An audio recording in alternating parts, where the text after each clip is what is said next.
America, America, God shed his grace on thee, and crown thy hood with brotherhood from sea to shining sea.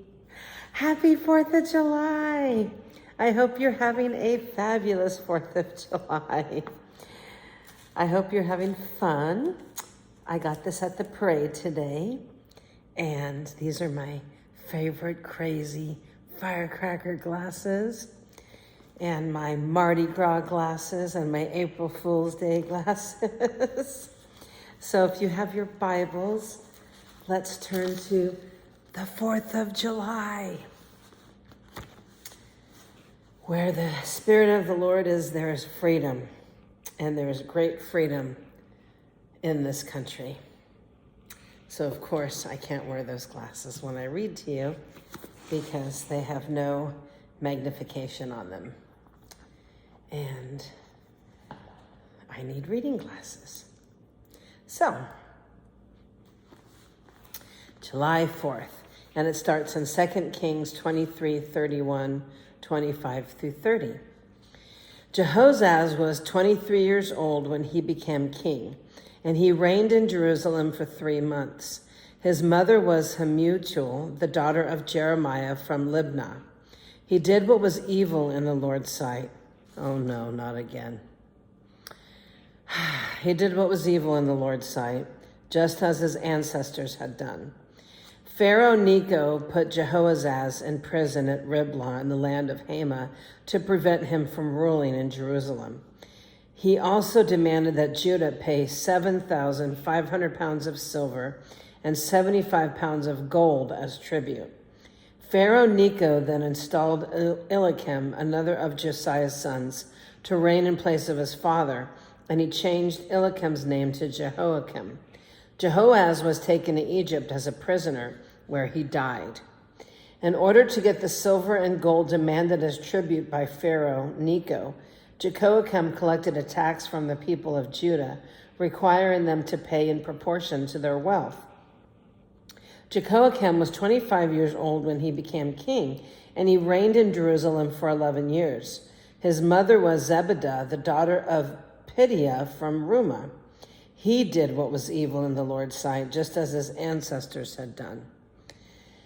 During Jehoiakim's reign, King Nebuchadnezzar of Babylon invaded the land of Judah. Jehoiakim surrendered and paid him tribute for 3 years, but then rebelled. Then the Lord sent bands of Babylonian, Aramean, Moabite, and Ammonite raiders against Judah to destroy it, just as the Lord had promised through his prophets. These disasters happened to Judah because of the Lord's command. He had decided to banish Judah from his presence because of the many sins of Manasseh, who had filled Jerusalem with innocent blood. The Lord would not forgive this. The Lord does not like the spilling of innocent blood, y'all. Over and over again, it's in the Bible. Okay? He doesn't like it at all.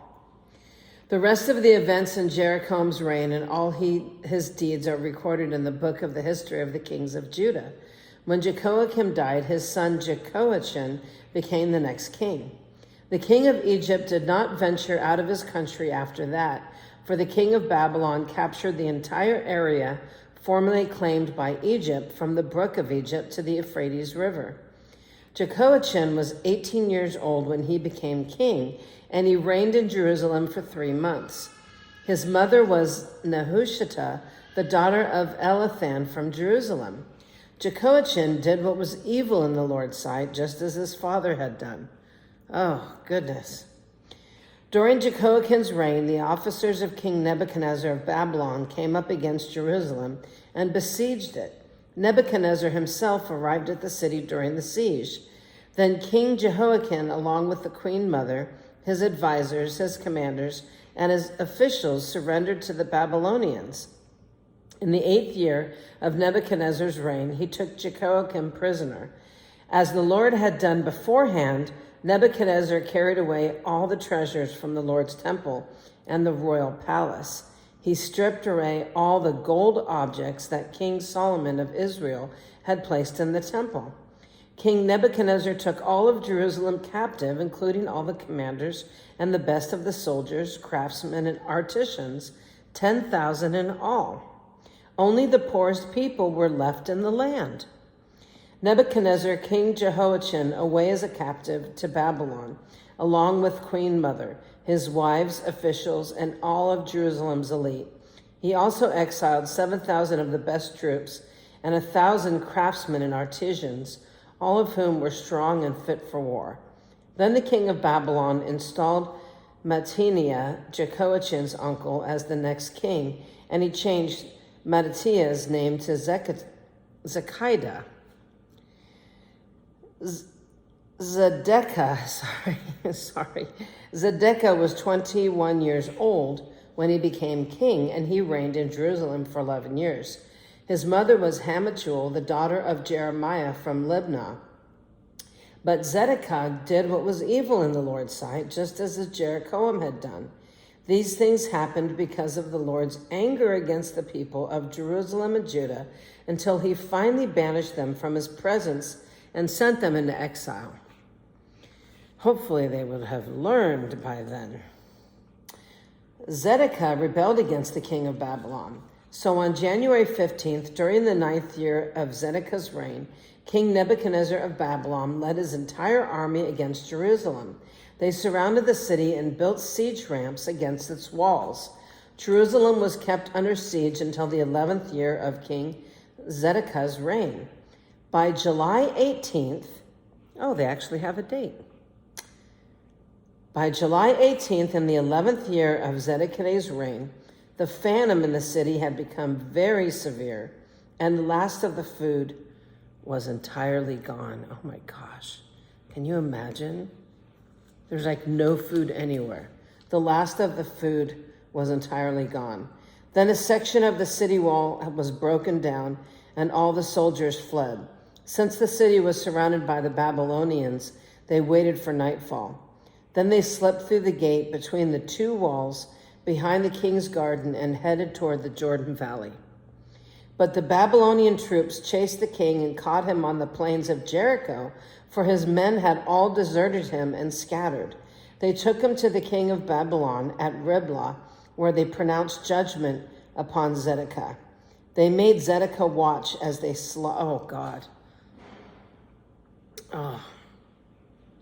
They made Zedekiah watch as they slaughtered his sons. Then they gouged out Zedekiah's eyes, bound him in bronze chains, and led him away to Babylon. Oh, it's awful. On August 14th of that year, which was the 19th year of King Nebuchadnezzar's reign, Nebuzaradan, the captain of the guard and an official of the Babylonian king, arrived in Jerusalem. A little less than a month later, that happened. See, I guess they have the exact dates here in the Bible. He burned down the temple of the Lord, the royal palace, and all the houses of Jerusalem. He destroyed all the important buildings in the city. Then he supervised the entire Babylonian army as they tore down the walls of Jerusalem on every side. Nebuzaradan, the captain of the guard, then took as exiles the rest of the people who remained in the city, the defectors who had declared their allegiance to the king of Babylon, and the rest of the population. But the captain of the guard allowed some of the poorest people to stay behind in Judah to care for the vineyards and fields.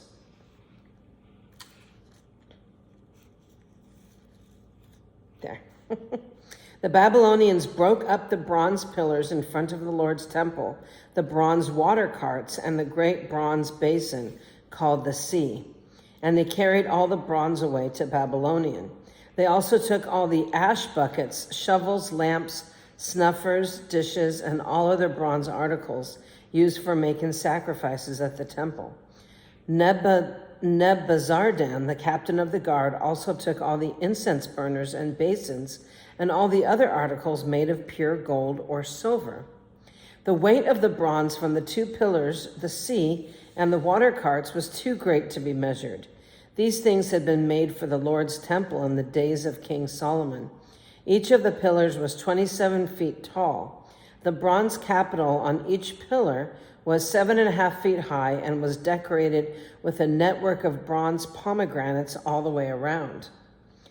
Nebuzaradan, the captain of the guard, took with him as prisoners Sariah, the high priest, Zephaniah, the priest of the second rank, and the 3 chief gatekeepers. And from among the people still hiding in the city, he took an officer who had been in charge of the Judean army, 5 of the king's personal advisors, the army commander's chief secretary, who was in charge of recruitment, and 60 other citizens. Nebuzaradan, the captain of the guard, took them all to the king of Babylon at Riblah. And there at Riblah, at the land of Hamath, the king of Babylon had them all put to death. So the people of Judah were sent into exile from their land. Then King Nebuchadnezzar appointed Gilead, son of Echam and grandson of Shaphan, as governor over the people he had left to Judah. When all the army commanders and their men learned that the great king of Babylon had appointed Gedaliah as governor, they went to see him at Mizpah. These included Ishmael, son of Nathaniel, Jonathan, son of Kareah, Sariah, son of Tahumneth, and Nephalite, and Jesna, son of the Maacathite, and all their men. Gedaliah vowed to them that the Babylonian officials meant them no harm. Don't be afraid of them. Live in the land and serve the king of Babylon, and all will go well for you, he promised. But in mid-autumn of that year, Ishmael, son of Nathaniel, the grandson of Ishmael, who was of the royal family, went to Mizpah, and 10 men and killed Gilead. He also killed all the Judeans and Babylonians who were in Gilead at Mizpah. Oh, goodness. Then all the people of Judah, excuse me, that was lemonade. It's a little tart. Okay. Then all the people of Judah, from the least of the greatest, as well as the army commanders, fled in panic to Egypt, for they were afraid of what the Babylonians would do to them. In the 37th year of the exile of King Jehoiachin of Judah, evil Mordecai ascended to the Babylonian throne. He was kind to Jehoiachin and released him from prison on April 2nd of that year. He spoke kindly to Jehoiachin and gave him a higher place than all the other exiled kings in Babylonian. He supplied Jehoiachin with new clothes to replace his prison garb and allowed him to dine in the king's presence for the rest of his life. So the Babylonian king gave him a regular food allowance as long as he lived. Wow, that's pretty cool. Very cool. Moving on to Acts 22:17, 23 through 10. After I, Paul, returned to Jerusalem, I was praying in the temple and fell into a trance. I saw a vision of Jesus saying to me, "Hurry, leave Jerusalem, for the people here won't accept your testimony about me." "But Lord," I argued, "they certainly know that in every synagogue I imprisoned and beat those who believed in you. And I was in complete agreement when your witness Stephen was killed. I stood by and kept the coats they took off when they stoned him. But the Lord said to me, 'Go, for I will send you far away to the Gentiles.'" The crowd listened until Paul said that word. Then they all began to shout, "Away with such a fellow! He isn't fit to live!" They yelled and they threw off their coats and tossed handfuls of dust into the air. The commander brought Paul inside and ordered him lashes with whips to make him confess his crime. He wanted to find out why the crowd had become so furious. When they tied Paul down to lash him, Paul said to the officer standing there, "Is it legal for you to whip a Roman citizen who hasn't even been tried?" When the officer heard this, he went to the commander and asked, "What are you doing? This man is a Roman citizen." So the commander went over and asked Paul, "Tell me, are you a Roman citizen?" "Yes, I certainly am," Paul replied.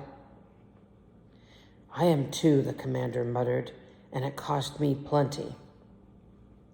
Paul answered, but I am a citizen by birth. The soldiers who were about to interrogate Paul quickly withdrew them when they heard that he was a Roman citizen, and the commander was frightened because he had ordered them bound and whipped. The next day, the commander ordered the leading priests into session with the Jewish high council. He wanted to find out what the trouble was all about, so he released Paul to have him stand before them. Gazing intently at the high council, Paul began, brothers, I have always lived before God with a clear conscience.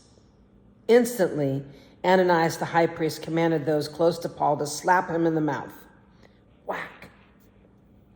But Paul said to him, God will slap you, you corrupt hypocrite. What kind of judge are you to break the law yourself by ordering me struck like that? Those standing near Paul said to him, do you dare insult God's high priest? I'm sorry, brothers. I didn't realize he was the high priest, Paul replied.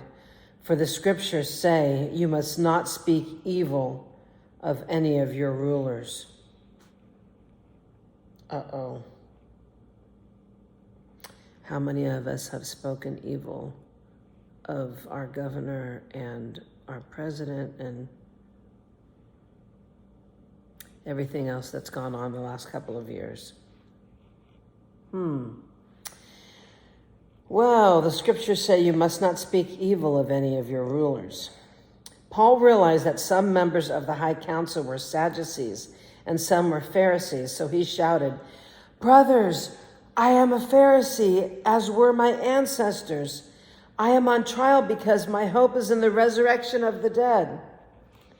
This divided the council, the Pharisees against the Sadducees, for the Sadducees say there is no resurrection or angels or spirits, but the Pharisees believe in all of these. So there was a great uproar. Some of the teachers of religious law who were Pharisees jumped up and began to argue forcefully. Sounds familiar, doesn't it? We see nothing wrong with him, they shouted. Perhaps a spirit or an angel spoke to him. As the conflict grew more and more violent, the commander was afraid they would tear Paul apart. So he ordered his soldiers to go and rescue him by force and take him back to the fortress. Get him out of here. This is an uproar and everybody's fighting. Sounds quite familiar. I guess times have changed, but people haven't. Moving on to Psalm 2, 1 through 12. Why are the nations so angry? Why do they waste their time with futile plans? The kings of the earth prepare for battle, and the rulers plot together against the Lord and against his anointed one. Let us break their chains, they cry, and free ourselves from the slavery to God. But the one who rules in heaven laughs. The Lord scoffs at them. Then in anger he rebukes them, terrifying them with his fierce fury. For the Lord declares, I have placed my chosen king on the throne in Jerusalem on my holy mountain. The king proclaims the Lord's decree. The Lord said to me, you are my son. Today I have become your father. Only ask that I will give you the nations as your inheritance. The whole earth is your possession. You will break them with an iron rod and smash them like clay pots. Now then, you kings, act wisely. Be warned, you rulers of the earth. Serve the Lord with reverent fear and rejoice with trembling. Submit to God's royal Son, or he will become angry and you will be destroyed in the midst of all your activities. For his anger flares up like in an instant, but what joy for all who take refuge in him. Oh, this is such a good one. Proverbs 18:13. I love Proverbs. It says, spouting off before listening to the facts is both shameful and foolish. So basically, spouting off, running your mouth before listening to all the facts is both shameful and foolish. So how many of us could avoid arguments, fighting online, fighting with each other, if we would just find out all the facts, all the information before we voice our opinion.